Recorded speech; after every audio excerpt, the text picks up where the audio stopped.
दीवाना था, नाम भगत सिंह लिखता था। गांव के बाकी सारे बच्चों जैसा ही तो वो दिखता था। गांव के बाकी सारे बच्चों जैसा ही तो वो दिखता था। सब गुड्डे गुड़ियां खेलते थे, सब गुड्डे गुड़ियां खेलते थे, उसको आजादी प्यारी थी। सब गुड्डे गुड़ियां खेलते थे, उसको आजादी प्यारी थी। भगत सिंह के दिल में इनकलाब की एक दबी हुई चिंगारी थी। भगत सिंह के दिल में इनकलाब की एक दबी हुई चिंगारी थी। उसकी आंखों के ही सामने जलियांवाला बाग हुआ। उसकी आंखों के ही सामने जलियांवाला बाग हुआ। जनरल डायर के आदेशों से वो खूनी खाब हुआ। जनरल डायर के आदेशों से कैसा खूनी फाग हुआ।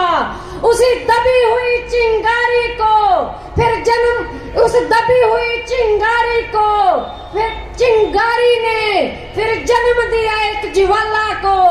क्रांतिकारी बना भगत सिंह, क्रांतिकारी बना भगत सिंह। त्याग प्रेम प्यार की माला को, क्रांतिकारी बना भगत सिंह। त्याग प्रेम प्यार की माला को। मैं सब तो पहला साडे देश की आजादी दे विच हिस्सा पाउण वाले उन्हां सारे शहीदां नूं इथों श्रद्धांजलि देना चाहुंदी हां। शहीद आजम सरदार भगत सिंह, राजगुरु ते सुखदेव ਉਹ ਤਿੰਨ ਨੌਜਵਾਨ ਸੀ ਜਿਨ੍ਹਾਂ ਨੇ 23 ਮਾਰਚ 1931 ਨੂੰ 23 ਸਾਲਾਂ ਦੀ ਉਮਰ ਦੇ ਵਿੱਚ फांसी दे रस्से नूं हस के चुम्या। मैं अपने नौजवान वीरां नूं ये बेनती करना चाहुंदी हां, अज फिर समा है साडे कोले आजादी तां मिल गई, बट भगत सिंह दी सोच वाली आजादी सानू नहीं मिली। भगत सिंह ने जिस समाज की कल्पना की सी वो समाज साडा नहीं मिलिया। उसने शोषण तो रहित समाज की गल की सी। बंदा बंदे का शोषण नहीं करेगा, एक ऐसा समाज होएगा।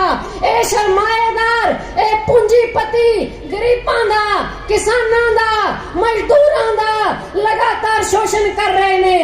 साडे बुजुर्ग पिछले 115 दिनों तो इत्थे बैठे ने, तुसी सारिਆਂ ने बड़ा सहयोग दिता, बट साडा ये देश दुनिया दे विच नौजवानां दा देश है। साडा ये देश ਦੇ ਵਿੱਚ ਜਿਹੜੀ ਸ਼ਹੀਦ ਭਗਤ ਸਿੰਘ ਦੀ ਲਹਿਰ ਹੋਈ, ਕ੍ਰਾਂਤੀਕਾਰੀ ਲਹਿਰ ਜਿਹਨੂੰ ਕਿਹਾ ਜਾ ਸਕਦਾ, ਜਿਹਦੇ ਅਗਵਾਈ ਭਗਤ ਸਿੰਘ ਤੋਂ ਵੀ ਪਹਿਲਾਂ ਹੋਰ ਲੋਕ ਕਰਦੇ ਸੀ, ਪਰ ਭਗਤ ਸਿੰਘ ਉਸ ਲਹਿਰ ਦੇ ਵਿੱਚ ਮੁੱਖ ਚਿਹਰਾ ਉੱਭਰਿਆ।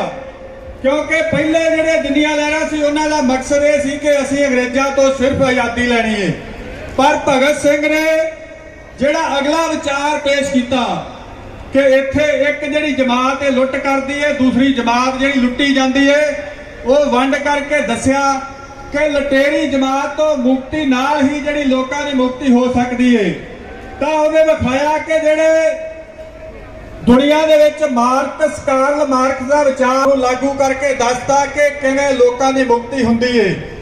ਤਾਂ ਲੋਕਾਂ ਵਾਸਤੇ ਜਿਹੜਾ ਲੋਕਾਂ ਦਾ ਰਾਜ ਸਥਾਪਿਤ ਕੀਤਾ ਸੀ, ਉਸ ਰਾਜ ਨੂੰ ਲਿਆਉਣ ਲਈ ਜਿਹੜਾ ਭਗਤ ਸਿੰਘ ਨੇ ਜਿਹੜਾ ਪਹਿਲਾਂ ਕਹਿੰਦਾ ਸੀ ਵੀ ਮੇਰਾ ਵੀ ਇਹ ਬਣਦਾ ਸੀ ਕਿ ਅੰਗਰੇਜ਼ਾਂ ਤੋਂ ਆਜ਼ਾਦੀ ਲੈਣੀ ਤਾਂ ਅੰਗਰੇਜ਼ਾਂ ਨੂੰ ਬਾਹਰ ਕੱਢ ਕੇ ਮਿਲ ਜੇਗੀ, ਪਰ ਉਹਨੇ ਭਵਿੱਖਬਾਣੀ ਕਰਤੀ ਸੀ ਕਿ ਜੇ ਕੋਰੇ ਅੰਗਰੇਜ਼ ਪਿੱਛੇ ਗਏ, ਜਿਹੜੇ ਕਾਲੇ ਗੱਦੀਆਂ ਤੇ ਬੈਠ ਗਏ, ਤਾਂ ਹਿੰਦੁਸਤਾਨ ਦੇ ਲੋਕਾਂ ਨੂੰ ਆਜ਼ਾਦੀ ਨਹੀਂ ਮਿਲੇਗੀ। ਤਾਂ ਉਹੀ ਹੋਇਆ। ਔਰ ਜਿਹੜੇ ਭਗਤ ਸਿੰਘ ਦੇ ਵਿਚਾਰਾਂ ਦਾ ਰਾਜ ਇਨਕਲਾਬ ਇੱਥੇ ਨਹੀਂ ਆਇਆ, ਤਾਂ ਜਿਹੜੀਆਂ ਸਾਡੀਆਂ ਲਹਿਰਾਂ ਚੱਲਦੀਆਂ ਰਹੀਆਂ। ਮੋਦੀ ਸਾਨੂੰ ਕਿਵੇਂ ਲੁੱਟ ਰਿਹਾ ਹੈਗਾ ਮਿੱਤਰੋ, ਇਹ ਸਾਨੂੰ ਸਾਰਿਆਂ ਨੂੰ ਲੁੱਟ ਰਿਹਾ, ਇਕੱਲੇ ਕਿਸਾਨਾਂ ਨੂੰ ਨਹੀਂ। ਇਸ ਕਾਨੂੰਨਾਂ ਦਾ ਜਿਹੜਾ ਅਸਰ ਹੈਗਾ ਇਹ ਸਾਡੇ ਸਾਰਿਆਂ ਤੇ ਹੋਣਾ ਹੈਗਾ, ਸਾਡੇ ਸਾਰੇ ਦੇਸ਼ ਦੇ ਬੱਚੇ ਤੇ ਹੋਣਾ ਹੈ। ਤੁਸੀਂ ਇਹ ਦੇਖ ਲਓ, ਸਵੇਰ ਤੋਂ ਲੈ ਕੇ ਸ਼ਾਮ ਤੱਕ ਰੋਜ਼ਮर्रा ਦਾ ਜਿਹੜਾ ਆਪਣਾ ਕੰਮਕਾਰ ਕੁਝ ਵੀ ਚੱਲਦਾ ਹੈਗਾ, ਆਪਾਂ ਉਹਨਾਂ ਨੂੰ ਟੈਕਸ ਦਿੰਨੇ ਆਂਗੇ, ਸਭ ਕੁਝ ਦਿੰਨੇ ਆ, ਠੀਕ ਹੈ ਜੀ। ਪਰ ਉਹ ਜਿਹੜਾ ਪੈਸਾ ਹੈਗਾ ਸਰਕਾਰ ਕੋਲੇ ਜਾਂਦਾ, ਉਹਦੇ ਨਾਲ ਐਸ਼ ਕੌਣ ਕਰ ਰਹੇ ਨੇ? ਮੋਦੀ ਵਰਗੇ, ਮੋਦੀ ਅਡਾਨੀ ਵਰਗੇ, ਉਹਨਾਂ ਦੇ ਜਿਹੜਾ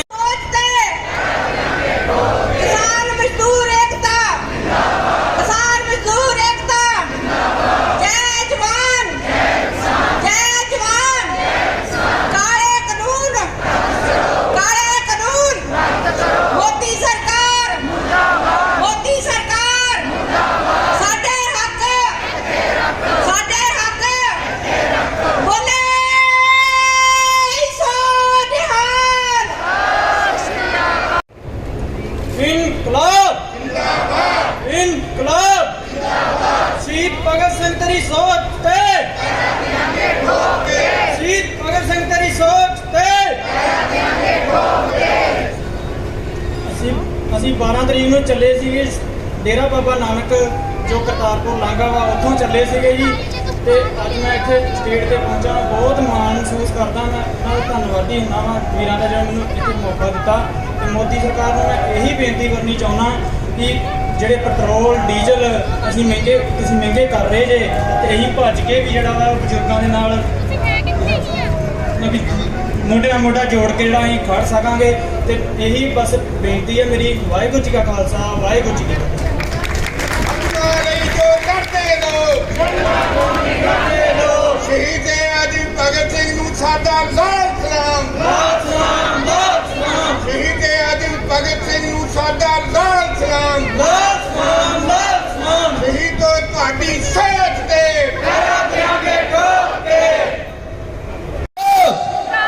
इनकलाब शहीदों तुहाडी सोच ते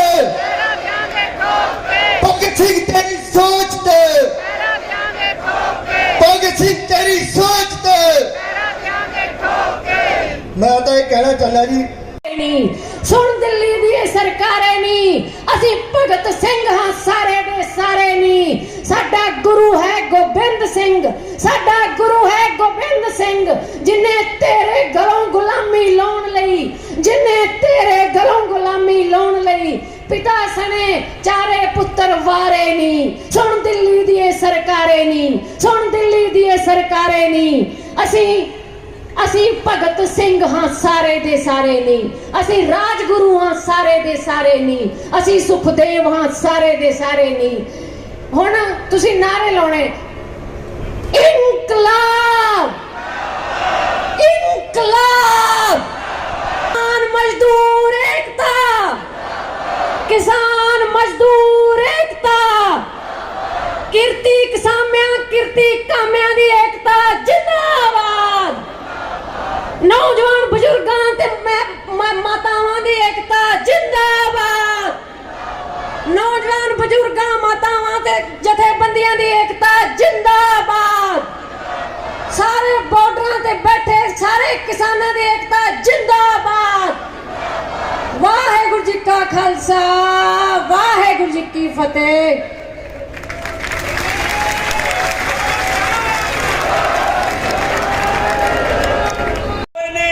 ਜਦੋਂ ਅਸੀਂ ਇੱਥੇ ਸਿੰਘੂ ਤੇ ਟੀਕਰੀ ਦੇ ਵਿੱਚ ਤੇ ਗਾਜ਼ੀਪੁਰ ਦੇ ਵਿੱਚ ਇਕੱਠੇ ਹੋ ਕੇ ਗੱਲ ਕਰ ਰਹੇ ਹਾਂ ਤਾਂ ਗੱਲ ਬਿਲਕੁਲ ਕਰਨ ਵਾਲੀ ਹੈ ਕਿ ਸ਼ਹੀਦ ਭਗਤ ਸਿੰਘ ਦਾ ਉਹ ਨਾਰਾ ਜਿਹੜਾ ਨਾਰਾ ਉਸ ਵੇਲੇ ਅੰਗਰੇਜ਼ਾਂ ਨੂੰ ਡਰਾਉਂਦਾ ਸੀ ਅੱਜ ਫੇਰ ਸਰਕਾਰ ਨੂੰ ਡਰਾਊਗੀ ਮੈਂ ਆਪਣਾ ਨਾਰਾ ਜਿਹੜਾ ਉਹ ਦੁਬਾਰਾ ਬੁਲੰਦ ਕਰਕੇ ਆਪਣੇ ਸਮੇਂ 'ਚ ਸਮਾਪਤ ਕਰੂੰਗਾ ਨਾਰਾ ਸੀ ਪੂਰਾ ਨਾਰਾ ਲੈਣਾ ਹੈ ਕਿ ਇਨਕਲਾਬ ਜਿੰਦਾਬਾਦ ਤੇ ਦੂਜਾ ਹਿੱਸਾ ਇਹਦਾ ਸਾਮਰਾਜਵਾਦ ਮੁਰਦਾਬਾਦ ਹੈ ਜਿਹੜੇ ਅਮਰੀਕਾ ਵਰਗੇ ਵੱਡੇ ਸਾਮਰਾਜੀ ਸਾਡੇ ਤੇ ਕਬਜ਼ ਹੋਣ ਨੂੰ ਫਿਰਦੇ ਨੇ ਸੋ ਜ਼ੋਰਦਾਰ ਨਾਰਾ ਬੁਲੰਦ ਕਰਾਂਗੇ ਇਨਕਲਾਬ ਜਿੰਦਾਬਾਦ ਸਾਮਰਾਜਵਾਦ ਮੁਰਦਾਬਾਦ खेती कानून रद्द करो MSP का कानून लागू करो इनकलाब जिंदाबाद बहुत बहुत धन्यवाद तो तबीयत से जरा उछालो यारो मैं सबसे पहले शहीद आजम भगत सिंह राजगुरु सुखदेव को उनको श्रद्धांजलि अर्पित करता हूं साथियों हम आपको बताना चाहते हैं संयुक्त किसान मोर्चा के आह्वान पर जो यहाँ बुलाने का जो फैसला किया गया हरियाणा पंजाब यूपी से 3 जगह से पंजाब के खटखट कला गांव से हरियाणा के लाल सड़क हांसी से जींद के खटखट टोल से और एक मथुरा से पिछले 6 दिन से सैकड़ों की संख्या में किसान मजदूर नौजवान महिलाएं पिछले 5 दिन से लगातार पैदल यात्रा करते हुए वो यहाँ आज 23 मार्च को इस सिंघू बॉर्डर पर पहुंचे हैं टीकरी बॉर्डर पर पहुंचे हैं और पलवल बॉर्डर पर पहुंचे हैं हम ये कहना चाहते हैं भगत सिंह और उसके साथियों ने 8 अप्रैल 1929 को केंद्रीय इनके विचारों से दोबारा जीवित करने की जरूरत है क्योंकि आज भगत सिंह के जो विचार है उनको तानाशाही सरकार दोबारा से दबाना चाह रही है जो उन्होंने इतिहास जब उन्होंने अपनी कुर्बानी दी थी, वो ऐसा हिंदुस्तान नहीं चाह रहे थे। भगत सिंह ऐसा हिंदुस्तान चाहता था जिसके अंदर सबको शिक्षा, सबको काम, रोजगार हो। लेकिन आज भगत सिंह का जो देखा हुआ सपना है वो आज अधूरा है। उसको पूरा करने का आज उसके शहादत दिवस पे संकल्प लेने की जरूरत है कि शहीद भगत सिंह के सपनों का भारत बनाकर हम अपना दम लेंगे। क्योंकि आज जो लोग सत्ता के अंदर बैठे हैं उनको देखोगे तो आजादी के आंदोलन में भी ये सावरकर के जो भक्त थे, इन्होंने माफीनामा लिख के ये जेलों से बाहर आए थे। एक सरदार भगत सिंह, एक खुदीराम बोस, एक करतार सिंह सराभा जैसे नौजवानों ने कहा था कि माफीनामा नहीं लिखेंगे, अपनी जान की कुर्बानी लगा देंगे।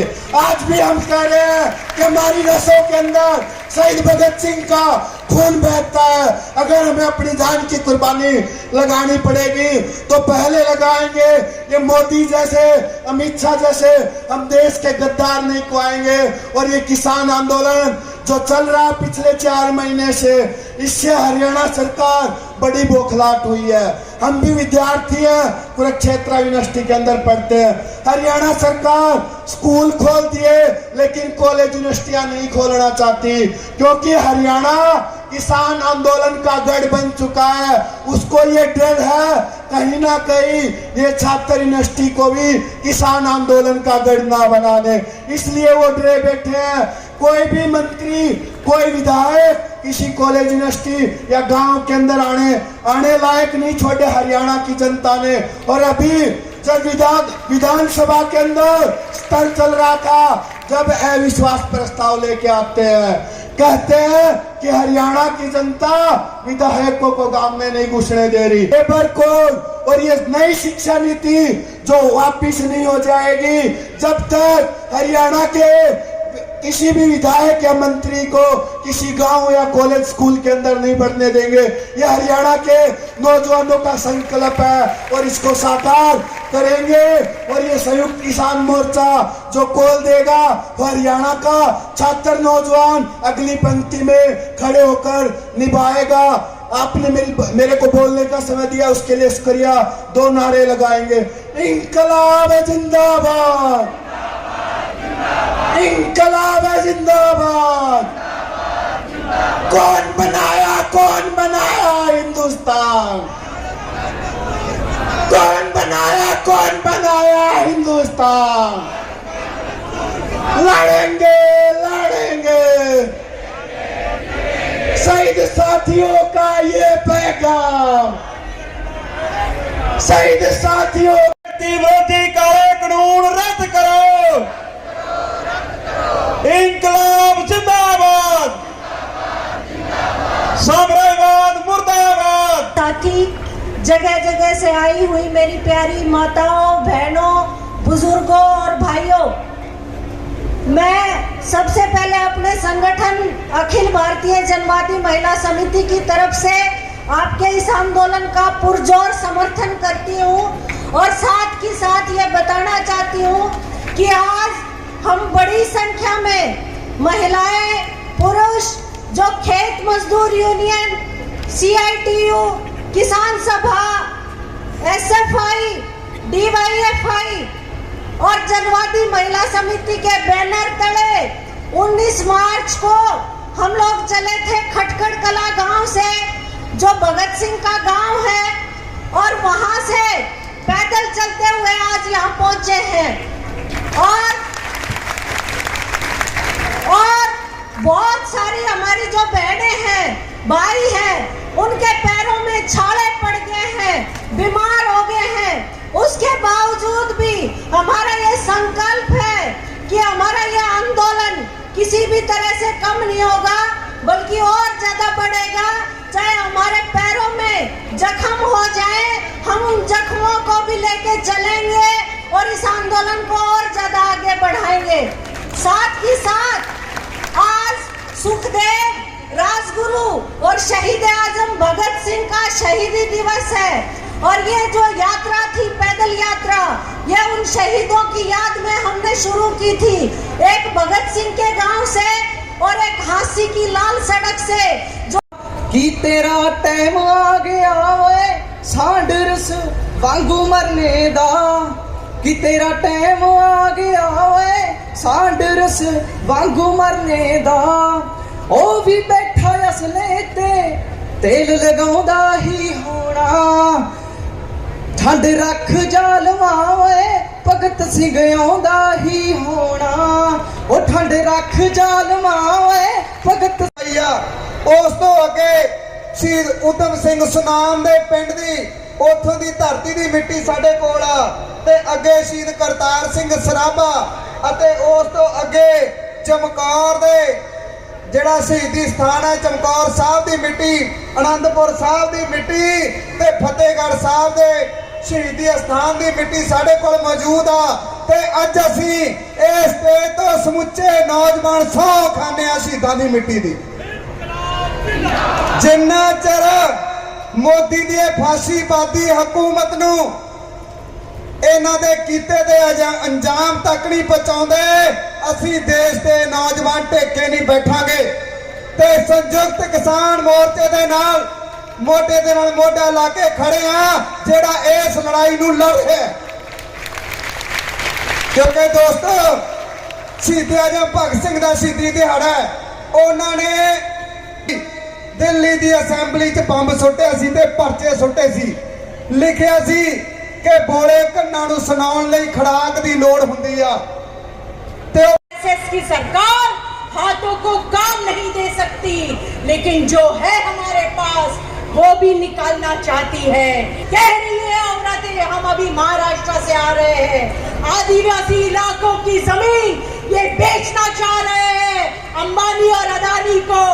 याद दिलाती है औरतें, याद दिलाती है औरतें हर जगह पर कह रही है ये बीजेपी आरएसएस के गुंडों को, इनके एजेंटों को, याद रखो हमारे साथ संघर्ष है, आइए हमारे जमीन पर हाथ लगाने के लिए, वापस अब जाओगे नहीं, ये हम कहना चाहते हैं हर एक तबके से, हर एक गांव से, हर एक बस्ती से। इसलिए ये नया भारत का संघर्ष कर हम चलेंगे, हमारी समानता के लिए, हमारे सम्मान के साथ जिंदगी बिताने के अधिकार के लिए, इस देश को आगे लेके जाने के लिए। इन्हीं शब्दों के साथ मेरी बात खत्म करती हूँ। इनकलाब जिंदाबाद, एकता जिंदाबाद, बीजेपी आरएसएस मुर्दाबाद।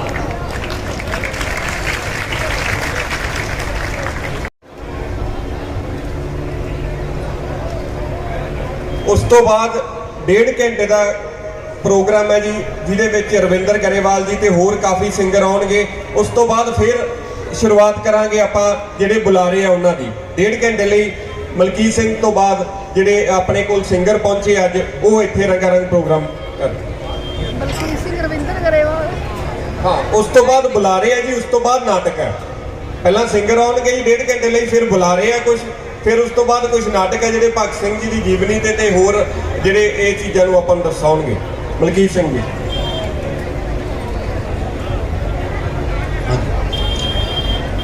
ਗੁਰੂ ਪਿਆਰੀ ਸਾਧ ਸੰਗਤ ਜੀ, ਆਓ ਕੱਜ ਕੇ ਫਤਿਹ ਬੁਲਾਈਏ। ਵਾਹਿਗੁਰੂ ਜੀ ਕਾ ਖਾਲਸਾ, ਵਾਹਿਗੁਰੂ ਜੀ ਕੀ ਫਤਿਹ।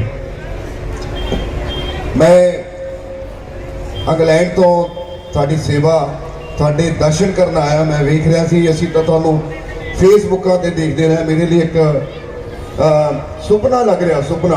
ਤੁਸੀਂ ਜਿੰਨੇ ਵੀ ਸਾਡੇ ਬਜ਼ੁਰਗ, ਸਾਡੀਆਂ ਬੀਬੀਆਂ ਭੈਣਾਂ, ਮੈਨੂੰ ਐਂ ਲੱਗ ਰਿਹਾ ਕਿ ਜਿਵੇਂ ਸਾਡੀ ਆਪਣੀਆਂ ਮਾਤਾ ਬੈਠੀਆਂ ਨੇ, ਇੱਧਰ ਸਾਡੇ ਬਜ਼ੁਰਗ ਬੈਠੇ ਨੇ। ਔਰ ਜਦੋਂ ਵੀ ਕੋਈ ਬਾਹਰੋਂ ਬੰਦਾ ਆਉਂਦਾ NRI ਤੋਂ, ਉਹਨੂੰ ਪਹਿਲੋਂ ਕਹਿੰਦੇ ਹੁੰਦੇ ਸੀ ਵੀ ਤੂੰ ਫਲਾਣੇ ਤੀਰਥ ਦੇ ਜਾਂ ਫਲਾਣੇ ਤੁਸੀਂ ਮੱਥਾ ਟੇਕ ਕੇ ਆਇਓ। ਹੁਣ ਜਿੰਨੇ ਵੀ NRI ਉੱਥੋਂ ਆਉਂਦੇ ਨੇ, ਪਹਿਲੀ ਗੱਲ ਤਾਂ ਹਾਲੇ ਵੀ ਲੋਕਡਾਊਨ ਲੱਗਿਆ, ਆ ਨਹੀਂ ਸੀ ਸਕਦੇ, ਪਰ ਜਦੋਂ ਆਉਣ ਲੱਗਦਾ ਬੰਦਾ ਤਾਂ ਉਹਨੂੰ ਇਹ ਜ਼ਰੂਰ ਕਹਿੰਦੇ ਨੇ ਕਿ ਕਿਸਾਨ ਮੋਰਚੇ ਦੇ ਵਿੱਚ ਜਾ ਕੇ ਹਾਜ਼ਰੀ ਜ਼ਰੂਰ ਲਵਾਏ। ਇੱਕ ਵਾਰੀ ਆਪਦੇ ਲਈ ਤਾੜੀ ਮਾਰ ਲਓ ਮੇਰੇ ਬੰਦੇ, ਔਰ ਸਾਰੇ NRI ਵੱਲੋਂ। ਤੁਸੀਂ ਬਹੁਤ ਮਿਹਨਤ ਕੀਤੀ ਹੈ, ਤੁਸੀਂ ਬਹੁਤ ਮੁਸ਼ੱਕਤ ਕੀਤੀ ਹੈ ਇੰਨਾ ਟਾਈਮ ਦੇ ਲਈ। ਆ ਪੂਰਾ ਸਿਆਲ ਨਿਕਲ ਗਿਆ, ਹੁਣ ਫਿਰ ਗਰਮੀ ਆ ਗਈ ਹੈ। ਮੈਂ ਹੁਣੇ ਟਿਕਰੀ ਬਾਰਡਰ ਤੋਂ ਵੀ ਆਇਆ ਕਿਉਂਕਿ ਮੇਰੇ ਜੀ ਕਰਦਾ ਸੀ ਕਿ ਇੱਥੇ ਜ਼ਰੂਰ ਆਉਣਾ ਚਾਹੀਦਾ ਹੈ, ਕਿਉਂਕਿ ਅਸੀਂ ਉੱਥੇ ਪਹਿਲਾਂ ਚਲੇ ਗਏ। ਔਰ ਤੁਸੀਂ ਦੇਖੋ ਕਿੰਨੀਆਂ ਸੋਹਣੀਆਂ ਖੱਟੀਆਂ ਚੁੰਨੀਆਂ ਮੇਰੀਆਂ ਭੈਣਾਂ ਨੇ ਲਈਆਂ। ਅੱਜ ਸ਼ਹੀਦ ਭਗਤ ਸਿੰਘ ਦੀ ਸ਼ਹੀਦੀ ਦਿਹਾੜਾ। ਮੈਂ ਕੋਈ ਤਿਆਰੀ ਕਰਕੇ ਨਹੀਂ ਆਇਆ ਕਿ ਮੈਂ ਕੋਈ ਬੋਲਣਾ ਚਾਹਾਂ, ਕਿ ਮੈਂ ਮੇਰਾ ਇੱਕ ਫੀਲਿੰਗ ਸੀਗੀ ਕਿ ਮੈਂ ਜਾ ਕੇ ਤੁਹਾਡੇ ਦਰਸ਼ਨ ਕਰਾਂ, ਤੁਹਾਨੂੰ ਵੇਖਾਂ, ਕਿਉਂਕਿ ਜਿੰਨੇ NRI ਬਾਹਰ ਗਏ ਨੇ ਉਹ 90% ਕਿਸਾਨਾਂ ਦੇ ਪੁੱਤਰ ਨੇ। ਅਸੀਂ ਸਾਰੇ ਕਿਸਾਨ ਹੈ, ਕਿਉਂਕਿ ਜ਼ਮੀਨਾਂ ਥੋੜੀਆਂ ਸੀ। ਜਦੋਂ ਇੱਕ ਪੇ ਦੇ 2 ਪੁੱਤ ਸੀ ਜਾਂ 3 ਪੁੱਤ ਸੀ, ਇੱਕ ਮਿਲਟਰੀ ਚਲੇ ਗਿਆ ਤੇ ਇੱਕ ਬਾਹਰ ਕਿਸੇ ਕੰਟਰੀ ਚਲੇ ਗਿਆ। ਔਰ ਅਸੀਂ ਤੁਹਾਡੇ ਕਰਕੇ ਬਾਹਰ ਗਏ ਸੀ।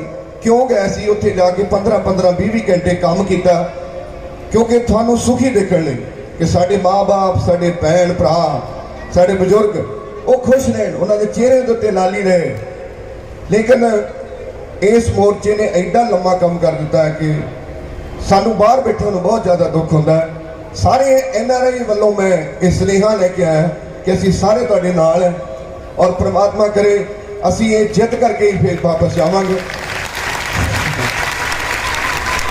ਸੋ ਬਹੁਤ ਮੈਨੂੰ ਬਹੁਤ ਹੀ ਭਾਵੁਕ ਹੋ ਗਿਆ, ਕਿਉਂਕਿ ਮੈਨੂੰ ਬਹੁਤ ਧੰਨਵਾਦ ਜੀ, ਬਹੁਤ ਧੰਨਵਾਦ, ਥੈਂਕ ਯੂ। ਔਰ ਮੈਂ ਫੇਸਬੁੱਕਾਂ ਤੇ ਦੇਖਦਾ ਹੁੰਦਾ ਸੀ ਜਿਹੜੇ ਸਾਡੇ ਸਟੇਜ ਸੰਭਾਲਦੇ ਨੇ, ਇਹਨਾਂ ਲਈ ਵੀ ਇੱਕ ਵਾਰੀ ਜ਼ਰੂਰ ਤਾੜੀ ਮਾਰੋ, ਕਿਉਂਕਿ ਪਿੱਛੋਂ ਜਦੋਂ ਹੱਥ ਲਾਉਂਦੇ ਨੇ ਉਹ ਬੜਾ ਵਧੀਆ ਲੱਗਦਾ ਵੀ ਯਾਰ ਬਸ ਕਰ, ਹੁਣ ਹੋਰ ਸਾਰੇ ਬੁਲਾਰੇ ਬਹੁਤ ਨੇ। ਅਸੀਂ ਫੇਸਬੁੱਕਾਂ ਤੇ ਦੇਖ ਰਹੇ, ਮੈਨੂੰ ਸੱਚੀ ਯਕੀਨ ਨਹੀਂ ਆ ਰਿਹਾ। ਬੀਬੀਆਂ ਦੇਖੋ ਸਾਡੀਆਂ ਕਿੰਨੀਆਂ ਬੈਠੀਆਂ, ਵੇਖ ਲਈ ਬਲੈਤ ਯਾਰ, ਵੇਖ ਲਈ ਬਲੈਤ, ਗੋਰਿਆਂ ਰੰਗਾਂ ਦੇ ਵਿੱਚ ਦਿਲ ਨੇ ਬਲੈਤ, ਵਨ ਸੁਵਨੇ ਖਾਣੇ ਖਾ ਕੇ ਫਿਰ ਵੀ ਦਿਲ ਨਹੀਂ ਭਰਦਾ। ਹੋ ਮੇਰਾ ਮਾਂ ਦੇ ਹੱਥਾਂ ਦੀਆਂ ਪੱਕੀਆਂ ਰੋਟੀਆਂ ਖਾਣ ਨੂੰ ਬੜਾ ਹੀ ਦਿਲ ਕਰਦਾ।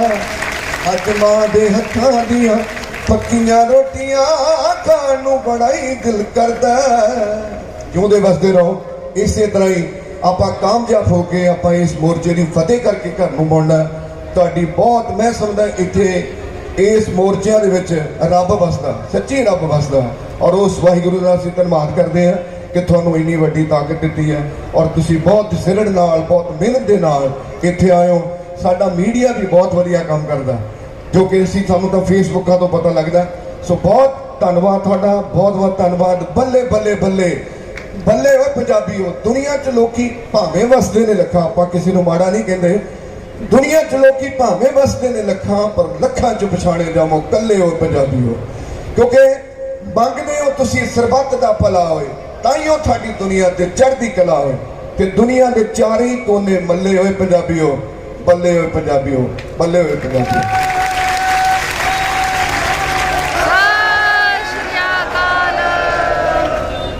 ਅਸੀਂ ਜਦੋਂ ਬਾਹਰ ਗਏ ਕਿ ਆਸਰਾ ਗੁਰਾਂ ਦਾ ਲੈ ਕੇ ਤੁਸੀਂ ਬਾਹਰ ਆ ਗਏ।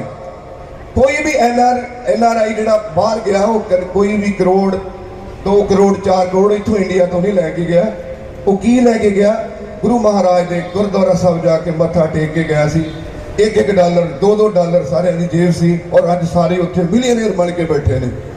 ਸੋ ਆਸਰਾ ਗੁਰਾਂ ਦਾ ਲੈ ਕੇ ਤੁਸੀਂ ਬਾਹਰ ਆ ਗਏ ਤੇ ਕਰਕੇ ਕਮਾਈਆਂ ਪਰਦੇਸਾਂ ਵਿੱਚ ਛਾ ਗਏ। 3 ਪਾਉਂਡ ਲੈ ਕੇ ਅਸੀਂ ਚੱਲੇ ਹੋਏ ਪੰਜਾਬੀਓ, ਬੱਲੇ ਹੋਏ ਪੰਜਾਬੀਓ, ਬੱਲੇ ਹੋਏ ਪੰਜਾਬੀਓ। ਜਿਉਂਦੇ ਵਸਦੇ ਰਹੋ। ਇਨਕਲਾਬ ਇਨਕਲਾਬ ਬੋਲੇ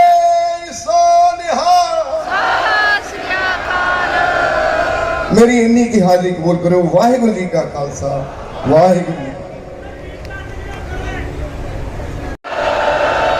बोले सो निहाल। एक दा होर बन जान। बोले सो निहाल।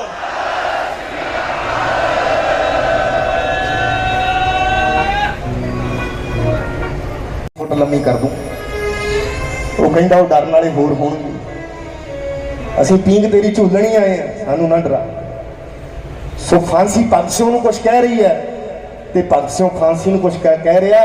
ਭਗਤ ਸਿੰਘ ਤੇ ਫਾਂਸੀ ਆਪਸ ਦੇ ਵਿੱਚ ਗੱਲਾਂ ਕਰ ਰਹੇ ਆ। ਕੀ ਗੱਲਾਂ ਕਰ ਰਹੇ ਹੋ ਜੀ? ਜਿਹੜੇ ਸਮੁੱਚੇ ਮੈਂਬਰ ਸਾਹਿਬਾਨ ਪਹੁੰਚੇ ਨੇ ਔਰ ਸ਼ਹੀਦ ਭਗਤ ਸਿੰਘ ਦੀ ਯਾਦ ਦਿਲਾਉਂਦੀਆਂ ਸਾਰੀਆਂ ਪੱਗਾਂ। ਮੇਰੇ ਤੋਂ ਪਹਿਲਾਂ ਬਹੁਤ ਹੀ ਅੱਛੇ ਫਨਕਾਰ ਭਾਈ ਰਵਿੰਦਰ ਗਰੇਵਾਲ, ਉਸ ਤੋਂ ਬਾਅਦ ਮੇਰੇ ਵੱਡੇ ਵੀਰ ਜੀ ਹਰਜੀਤ ਹਰਮਨ ਜੀ ਨੇ ਹਾਜ਼ਰੀ ਲਾਉਣੀ ਹੈ। ਸੋ ਇੱਕ ਛੋਟਾ ਜਿਹਾ ਗੀਤ ਪੰਜਾਬੀਆਂ ਦੀ ਗੱਲ ਕਰ ਲੱਗਿਆ। ਜਦੋਂ ਵੀ